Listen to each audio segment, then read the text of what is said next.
सभी को नमस्कार। आज के इस सेशन के अंतर्गत हम एक बहुत महत्वपूर्ण विषय पर चर्चा करेंगे। वो विषय है कि शून्य से, जैसा कि आपने थंबनेल में देखा होगा कि शून्य से ग्रेड सेकंड का जो प्रथम प्रश्न पत्र है, उसको किस तरीके से तैयार किया जाए और एक ऐसा लक्ष्य और ऐसा टारगेट हमें अचीव हो कि लगभग फर्स्ट पेपर के अंदर, जैसे 200 मार्क्स का फर्स्ट पेपर है, तो हम उसमें 60 के आसपास, 60 प्लस 65, 60, 70 तक भी अंक हासिल कर सकते हैं। और जहां तक मेरा मानना है कि तीनों ग्रेड के अंदर पहला जो प्रश्न पत्र है, पहला जो टेस्ट है इसका, और प्रथम प्रश्न पत्र जिसको बोलेंगे, पहला जो पेपर है इसका, उसमें सबसे आसान जो है वो है हमारा ग्रेड सेकंड का। के अंदर बहुत ही तुलनात्मक रूप से आपको अगले ने सिलेबस में पूर्ण रूप से सिलेबस को स्पष्ट कर रखा है कि आपको ये चीजें पढ़नी। तो जब भी आप इसकी तैयारी स्टार्ट करते हैं, लगभग अभ्यर्थियों की समस्या क्या है कि हम सिलेबस को नहीं देखते और डायरेक्ट अंधे की तरह, अंधाधुंध जिसे बोले, आप पढ़ना स्टार्ट कर देते हैं। वो बिल्कुल गलत है। आप सबसे पहले उस एग्जाम, चाहे आप किसी भी एग्जाम की तैयारी कर रहे हैं, उसका आपको परिणाम तय सबसे पहले उसका सिलेबस देखना चाहिए। सिलेबस की क्या डिमांड है, किस प्रकार का उनका सिलेबस है। नंबर वन, हम देखें क्रम से हम थोड़ा सा देखते जाएंगे, तो आप देखते जाएं। सबसे पहले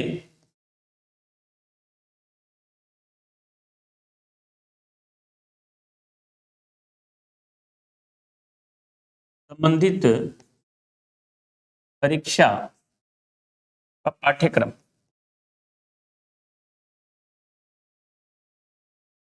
देखिए,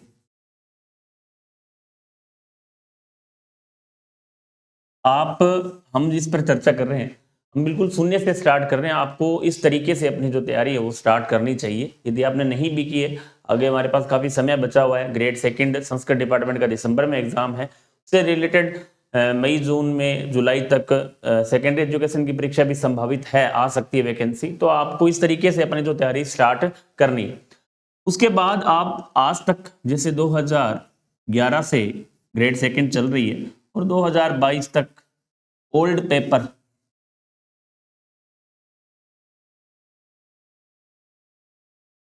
को देख सकते हैं।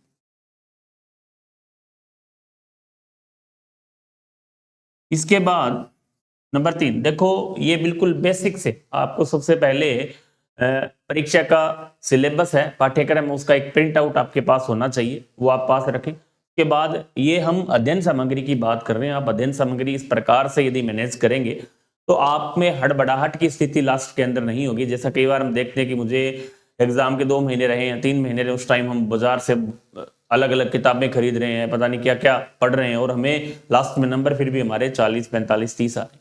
तो आप एक व्यवस्थित तरीके से जब तक तैयारी स्टार्ट नहीं करेंगे, आप चाहे एग्जाम में किसी भी की तैयारी कर रहे हो, चाहे ग्रेड फर्स्ट हो, एक सेकंड हो, चाहे थर्ड ग्रेड हो, उनमें आपको व्यवस्थित तरीके से अपनी जो तैयारी है उसको स्टार्ट करना चाहिए। हम उस व्यवस्थित तरीके की ही बात कर रहे हैं, ये क्रम है उसका।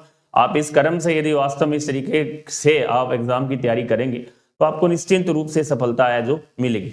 आगे हम थर्ड नंबर की बात करें, इसके बाद अब तक हमें किसी भी प्रकार की पुस्तक सूची की आवश्यकता नहीं रही। अब हम पुस्तक सूची पर भी बात करेंगे। पुस्तक सूची बोल दो, आपके नोट्स बोल सकते हैं। उसके बाद हम नंबर 4 पर बात करेंगे। अब हम सिलेबस को देख चुके हैं, सिलेबस के बाद हम ओल्ड पेपर देख चुके हैं। उसके बाद हम पुस्तक सूची की सूचना भी हम आपसे बात करेंगे कि पुस्तक सूची क्या क्या हो सकती है, किस प्रकार से आपको उसको देखना है। इसके बाद ऑब्जेक्टिव,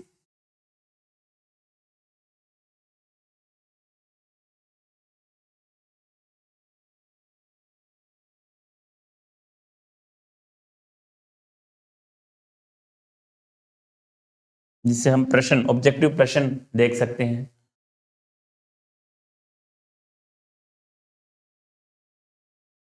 यदि हम मुख्य रूप से बात करें तो ये वो चीजें हैं जो एक अभ्यर्थी को सेकेंड ग्रेड की तैयारी स्टार्ट करते समय आपके पास ये चीजें होनी अति आवश्यक है। क्योंकि हम डायरेक्ट एक गाइड को पढ़कर, नोट्स को पढ़कर या 2-3 महीने पढ़कर इस एग्जाम को पास नहीं कर सकते। इसके साथ साथ आपको समय सारणी यदि देखें, एग्जाम की समय सारणी, तो हमें इसके लिए 8 से 10 महीने का समय चाहिए।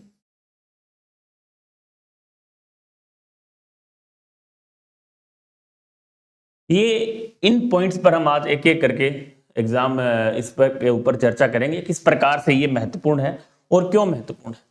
यदि आप इस तरीके से अपनी एग्जाम की तैयारी स्टार्ट करेंगे तो मैं आपको दावे के साथ कह सकता हूं कि आने वाली जो ग्रेड सेकंड है उसमें प्रथम प्रश्न पत्र में आपको किसी भी प्रकार की समस्या का सामना नहीं करना पड़ेगा।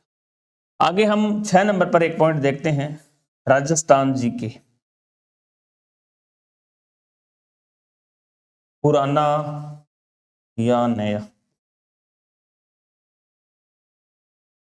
ये हमारे क्या है आज के 6 पॉइंट हैं जिनको हमने देखना है। ये हमारे 6 पॉइंट रहेंगे जिनको हम एक एक करके आज देखेंगे। तो हम चर्चा करते हैं हमारे पहले पॉइंट की। पहला पॉइंट कह रहा है कि सबसे पहले परीक्षा का पाठ्यक्रम क्यों महत्वपूर्ण है, क्यों हम सिलेबस निकालें। क्योंकि लगभग जहां तक मैंने टेस्ट सीरीज के अंदर भी मैं विद्यार्थियों से कई बार पूछता हूं ये सब पॉइंट्स जब भी हम फ्री होते हैं। इसके अलावा फोन पर भी जब बात होती है तो विद्यार्थियों से जब पूछते हैं कि सर बेटा आपके पास सिलेबस है क्या, नहीं सर सिलेबस की कहाँ जरूरत है, गाइड है मेरे पास उसमें दिया हुआ है। देखो गाइड का सिलेबस अलग है, आपको इसकी प्रिंट आउट आपके पास अति आवश्यक है, होनी चाहिए। आप जब भी एग्जाम की किसी भी एग्जाम की जब तैयारी स्टार्ट करें तो उसको आप रात दिन जब भी पढ़ें आपके पास होना चाहिए। चाहे आप उसको लेमिनेशन करवा लें या उसका प्रिंट आउट निकाल लें, आपके पास हमेशा सामने है उसको रखना है, एक दर्पण की तरह आपको सामने रखना है। क्यों महत्वपूर्ण है, अब देखें क्योंकि पाठ्यक्रम बहुत जरूरी है। जब भी आप किसी भी टॉपिक को पढ़ेंगे तो आपका सिलेबस सेकंड ग्रेड के लिए विशेष तौर से बात कर रहा हूं मैं, अन्य सिलेबस में जैसे लिख दिया राजस्थान जीके, राजस्थान का इतिहास, राजस्थान की ज्योग्राफी या राजस्थान की कला संस्कृति, तो वहां जरूरत नहीं है क्योंकि वहां सब चीजें एक है, सब पढ़ना है। लेकिन सेकंड ग्रेड के सिलेबस के अंदर मेंशन किया हुआ है, हम बात करें जैसे राजस्थान की जियोग्राफी की बात करें, राजस्थान की ज्योग्राफी के अंदर हमारे जो टॉपिक दे रखे हैं उनमें हमारा टॉपिक राजस्थान के भौतिक प्रदेश हैं जैसे, इसके अलावा नदियों का सिस्टम दे रखा है, इसके अलावा इसी तरह झीलें, नदियां या उद्योग या इस टाइप के टॉपिक हमारे 6-7 टॉपिक है जो इसके अंदर दे रखे हैं, वो आपको ध्यान में रखने की। उनके अंदर जैसे ऊर्जा का टॉपिक हमारे वहां नहीं है, पर्यटन का टॉपिक दे रखा है तो आपको पर्यटन पढ़ना है। अब पर्यटन से किस प्रकार के प्रश्न पूछे जाते हैं, करंट बेस ज्यादातर प्रश्न पूछे जाते हैं पर्यटन के अंदर या पर्यटन सर्किट पूछे जाते हैं। तो राजस्थान जीके के अंदर आपको पहले ज्योग्राफी के जो 7 से जैसे जनगणना है, जनगणना के अंदर उन्होंने अलग अलग छांट कर लिख रखा है, वहां जनसंख्या वृद्धि नहीं लिखा हुआ, वहां लिखा हुआ है लिंगानुपात।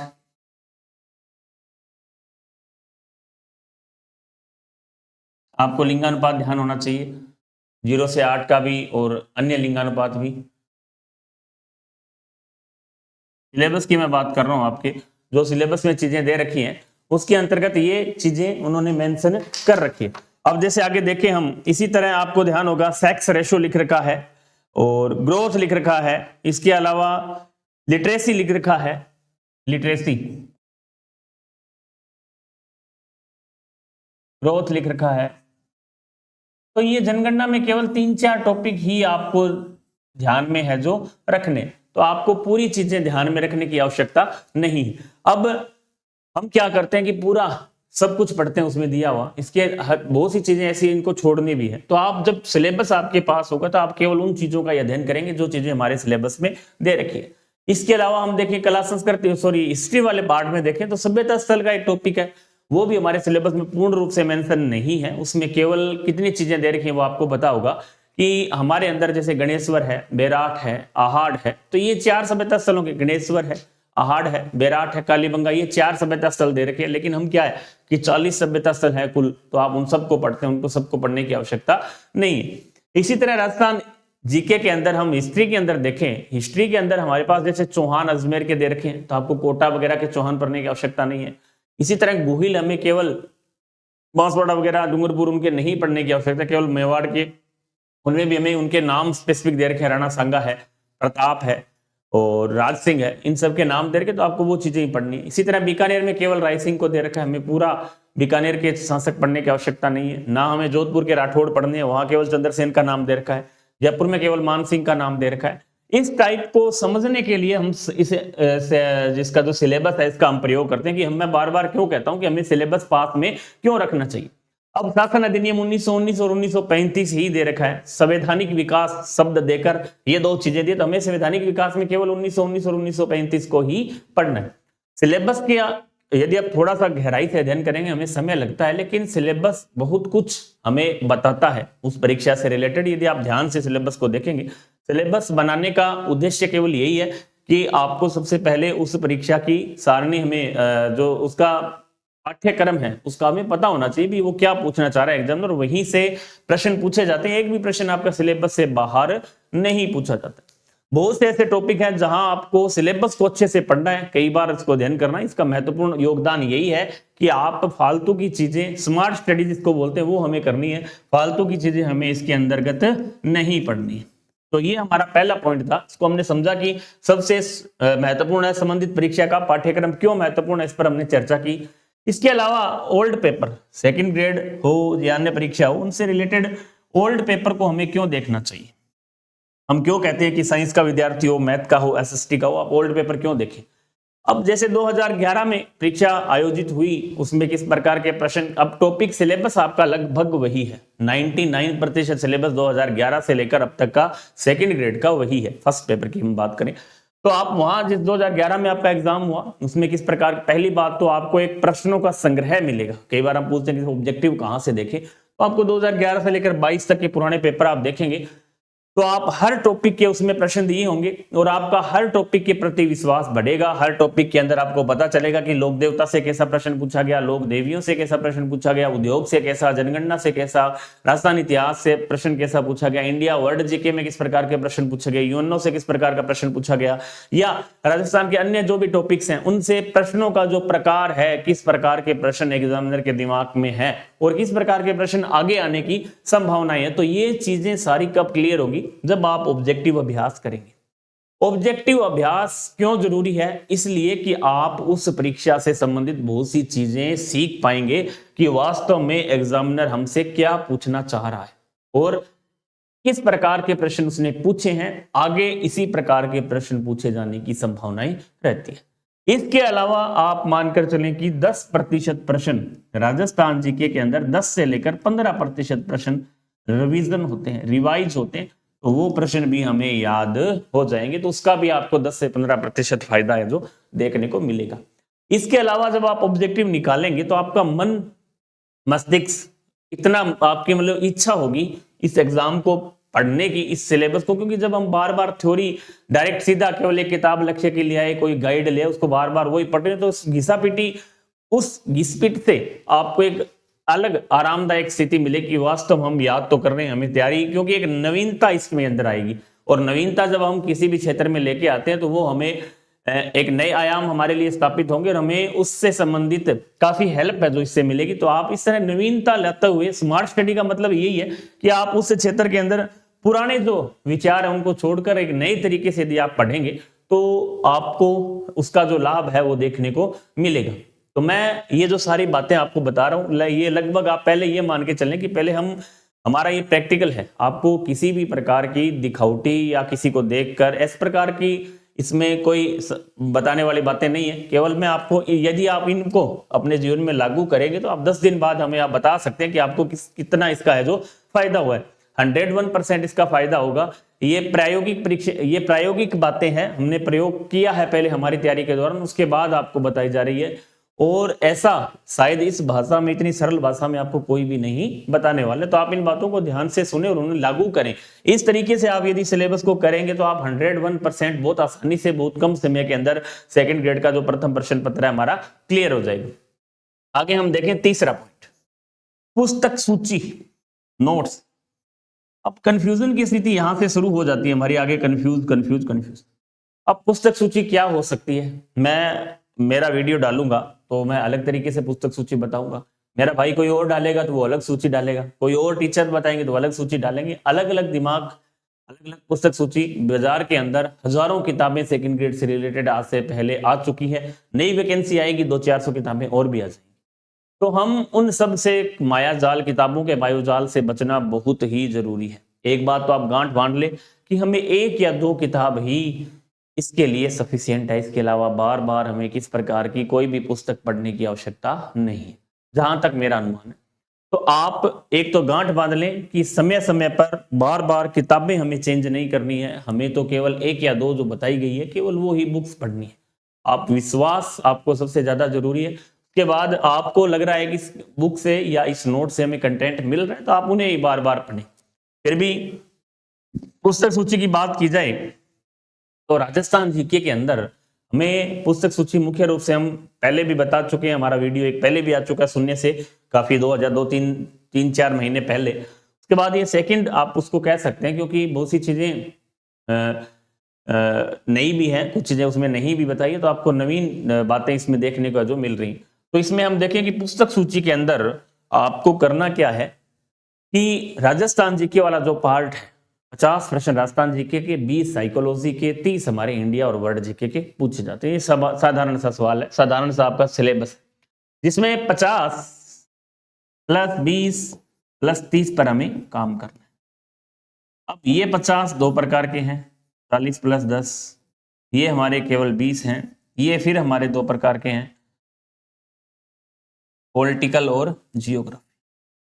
तो हम देखें कि आपको सबसे पहले 50 प्रश्न पर काम करना चाहिए, बड़ा वेटेज है इसका मुख्य रूप से, और ज्यादातर असाधारण और इजी सवाल पूछे जाते हैं।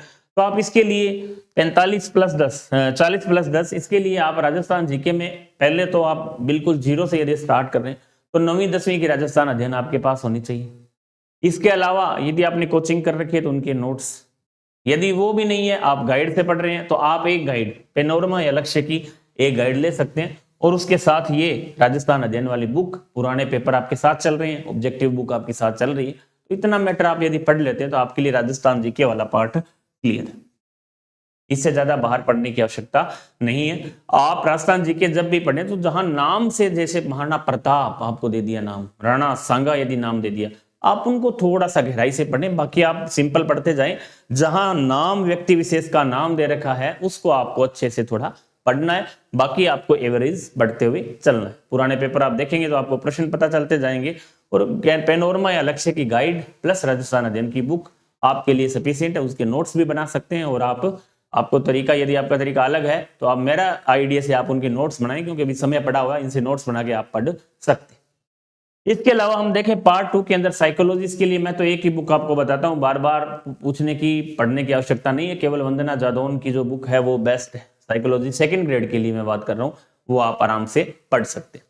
इसके अलावा हम बात करें 30 पार्ट वाला, जिसके अंतर्गत लगभग 17-18 प्रश्न पॉलिटिकल साइंस के, भारतीय राज्य व्यवस्था के पूछे जाते हैं, और 12-13 प्रश्न आपके इंडिया और वर्ल्ड जीके के पूछे जाते हैं। इसके लिए आपको पेनोरमा कि आपके पास यदि गाइड आप यूज कर रहे हो तो वो आप पॉलिटिकल साइंस के लिए यूज कर सकते हैं।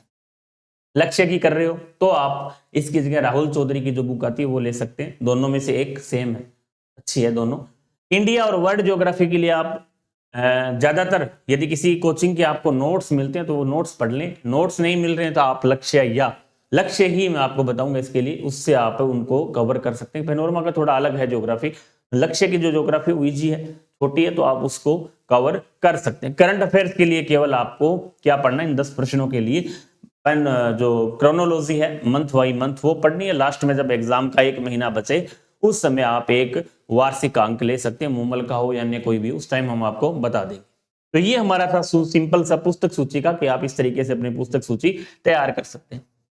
आगे हम देखें ऑब्जेक्टिव प्रश्न, चाहे आप साइंस की तैयारी करें, चाहे आप मैथ की करें, एसएसटी करें, हिंदी की करें, उनके लिए सबसे महत्वपूर्ण चीज है ऑब्जेक्टिव प्रश्न। छोटे प्रश्न आपको ध्यान में रखने, इनको आपको अच्छे से कवर हमेशा करते हुए चलना है। इसके काफी फायदे हैं, क्योंकि हम ये चीजें पहले ओल्ड पेपर में देख चुके हैं, लेकिन फिर भी ऑब्जेक्टिव के लिए आप गाइड, कोई भी गाइड आपको बाजार में जो मिल रही है वो आप उसके ऑब्जेक्टिव अभ्यास चाहे आप कहीं से करें उसका जरूर करें। जैसे आपने आज टॉपिक पढ़ लिया, कोई भी टॉपिक इंडिया का, जैसे 1935 का अधिनियम पढ़ लिया, राष्ट्रपति पढ़ लिया, या कोई अन्य टॉपिक पढ़ा, उसके आप 10, 15, 20 ऑब्जेक्टिव प्रश्न निकालें भी किस प्रकार के प्रश्न यहाँ से पूछे जा सकते हैं, तो ताकि आपका उस टॉपिक में कॉन्सेप्ट है जो सारे क्लियर हो जाएंगे।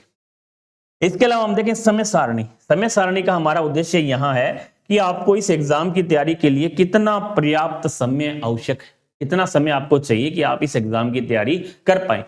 तो जहां तक मेरा मानना है कि आप यदि शून्य से, बिल्कुल जीरो से पहली बार यदि तैयारी कर रहे हैं, कम से कम आपको 10 महीने एकांत रहना है। एकांत में 10 महीने का मतलब केवल पढ़ाई, ऐसा नहीं है कि आप 10 महीने के अंदर पढ़ाई भी कर रहे हैं, कोचिंग भी कर रहे हैं, घर का काम भी कर रहे हैं, खेती भी कर रहे हैं। केवल मौसमी पढ़ाई नहीं, ओरिजिनल पढ़ाई 10 महीने आपको एकांत चाहिए, तब आप सब्जेक्ट और जीके के पार्ट को कवर कर पाएंगे। और शायद पढ़ने का ये सही समय है, क्योंकि जब लगभग विद्यार्थी हम देखें कि परीक्षा के दौरान या परीक्षा से 2 महीने पहले एग्जाम तिथि, परीक्षा तिथि घोषित होने के बाद हम क्या करते हैं, अपनी तैयारी स्टार्ट करते हैं। जो केवल हमें उन लोगों को फीस देनी है, कोचिंग वालों को समझो, या जहां से भी आप कोचिंग कर रहे हैं या किताबें पढ़ रहे हैं, उनको जहां भी है केवल हमें भरपाई करनी है, पैसे देने हैं, लेकिन पढ़ाई वहां नहीं होती है। पढ़ाई का सही समय क्या है, यही 8-10 महीने पहले जब आप तैयारी स्टार्ट करते हैं तो उस लक्ष्य तक हम पहुंच पाते हैं। लास्ट में तो केवल भागा दौड़ है, कोचिंग में 12-13 घंटे भागेंगे, घर पे भागेंगे, ना नींद न चैन, पूरे दिन परेशान, ऊपर सिलेक्शन नहीं हुआ, सिलेक्शन होगा कहां से, जब हम उस परीक्षा के लिए केवल 3-4 महीने मतलब आपका इतना बड़ा सिलेबस है, आपने बीएससी की है या बीए की है, वो सिलेबस भी है, 11वीं-12वीं का भी है, राजस्थान जीके है, India GK, world GK, psychology है, टीचिंग मेथड है, बहुत सी चीजें हैं। तो आप इनके लिए काफी, हमें पर्याप्त इसके लिए समय चाहिए, तो आप थोड़ा सा इसके लिए भी मैनेज करके चलें। और हमें 8-10 महीने का जो समय है वो पहले से ही आप डिसाइड करके चलें कि हमें केवल सेकंड ग्रेड की तैयारी करनी है, तो उससे रिलेटेड आप उसकी तैयारी कर सकते हैं। आगे हम देखें राजस्थान जीके पुराना या नया, ये ट्रेंड में है, काफी ट्रेंड का मतलब है कि काफी प्रचलित है, काफी बार पूछा जा चुका है। ये बात हम जब राजस्थान का जिले चेंज हुए तो उस समय से लेकर लगातार एक ही बात हम बोलते आ रहे हैं कि आपको पुराना जीके ही पढ़ना है। क्यों पढ़ना है? क्योंकि अब तक ऐसी कोई ऑथेंटिक राजस्थान की कोई हिंदी ग्रंथ अकादमी की ऐसी पुस्तक जारी नहीं हुई है जिसमें राजस्थान जीके का जो बदला हुआ पार्ट है वो दिया गया। अभी केवल आपको पुराना जीके ही पढ़ना है, पुराने ट्रेंड में ही पढ़ना है। नए के तौर पर जो आंकड़े केवल गवर्नमेंट के आए हैं वो ही आपको पढ़ने। क्यों? क्योंकि अब तक नए राजस्थान के बाद काफी परीक्षाएं आयोजित की जा चुकी है, तो लेकिन वहां नया राजस्थान नहीं पूछा गया, केवल पुराना राजस्थान जीके ही बार बार पूछा जा रहा है। अधीनस्थ बोर्ड हो, आरपीएससी की काफी एग्जाम आपने भी देखी होंगी, नहीं देखे तो आप उनके प्रश्न पत्र एग्जाम की संबंधित जो परीक्षा करवा रही एजेंसी उसकी साइट पर जाकर आप आरपीएससी अधीनस्थ बोर्ड की साइट पर देख सकते हैं कि वहां किसी भी प्रकार का नया जीके नहीं पूछा गया। तो सेकंड ग्रेड फर्स्ट ग्रेड कोई स्पेशल एग्जाम नहीं है, उनमें भी पुराना जीके ही पूछा जाएगा। तो आप विश्वास करें और पुराने जीके कोई बार बार पढ़ें, जो डाटा आ चुके हैं गवर्नमेंट के उनको आप नवीनता कर सकते हैं, नए पढ़ सकते हैं। इसके अलावा अब एक नई मुहिम के माध्यम से आपसे जुड़े हुए हैं। आपको पता होगा कि टेस्ट सीरीज हमने एक चला रखी है जो ऑनलाइन ऑफलाइन दोनों मोड में है, और उसका क्या योगदान है उस पर भी हम थोड़ी सी चर्चा कर लेते हैं कि टेस्ट क्यों महत्वपूर्ण है, हमने क्यों हमारा सिलेबस लॉन्च नहीं किया, केवल हम टेस्ट पे काम कर रहे हैं, चाहे साइंस हो और चाहे प्रथम प्रश्न पत्र। और उसका लाभ आपने हमारे इंटरव्यू भी देखे हैं, आगे भी जब परीक्षाएं होंगी संबंधित अभ्यर्थी होंगे तो उनसे आगे हम ऐसे इंटरव्यू करवाएंगे, ताकि आप उनसे, एक तो उसका उद्देश्य रहता है कि आप मोटिवेशन आपको मिले। इसके साथ साथ क्यों महत्वपूर्ण है, क्योंकि जब हम काम इस चीज पर कर रहे हैं और उसका फायदा क्या है, मतलब क्यों हम इतना बड़ी इस पर मुहिम चला रखी है, उस मुहिम का क्या फायदा है। उसका फायदा है कि जैसे हमने उस सिलेबस को अपने पीछे भी नया हमने शेड्यूल डाला हुआ है, तो आप उसको भी देख सकते हैं कि एक शेड्यूल प्लान बना रखा है 3 महीने का। उसमें हम हर एक टॉपिक आपको, जैसे साइंस के 3 टॉपिक दे दिए, फिजिक्स केमिस्ट्री बायो में, इसी तरह हमने जीके के अंदर आपको दे दिए एक शेड्यूल बना दिया, 7 दिन के अंदर आपको ये चीजें पढ़नी है। उससे एक सबसे महत्वपूर्ण है कि एक तो आपको हमारा जो टारगेट है वो मिल जाता है कि हमें 7 दिन पढ़ाई करनी है, क्योंकि हमारे पास जब कोई भी लक्ष्य नहीं होता है तो हम उतनी सही तरीके से पढ़ाई नहीं कर पाते जितनी हमें करनी चाहिए। आलस कर लेते हैं कि आज नहीं, कल पढ़ लेंगे, परसों पढ़ लेंगे, लेकिन एक दबाव हमारे ऊपर बन जाता है कि नहीं, 7 दिन बाद सर का टेस्ट है, ये चीज हमें पढ़ के जानी। उस बहाने से हमारा जो सिलेबस है वो रिवाइज होगा, पहली बात तो।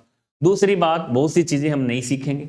पेपर किस प्रकार से हल करना है, पेपर में किस प्रकार के प्रश्न आते हैं वो प्रश्न हमें देखने को मिलेंगे, होमवर्क किस तरीके से भरनी है, या प्रश्न करने का जो ट्रेंड है वो किस प्रकार का है, संबंधित टॉपिक सारे हमारे टॉपिक वाइज है तो टॉपिक में आपको अच्छे प्रश्न भी मिलेंगे, टॉपिक क्लियर भी आपका होगा। बहुत सी चीजें हैं जो नई सीखने को मिलेगी। और एक जब वास्तविक व्यक्ति जो खुद इस परीक्षा को पास कर चुका है और वो यदि पेपर बनाता है तो उसका भी काफी बड़ा फायदा आपको देखने को मिलता है, क्योंकि उस व्यक्ति ने उस परीक्षा को पास किया तो कुछ ना कुछ तो उसके पास था, तो ही उस परीक्षा को पास उसने किया है।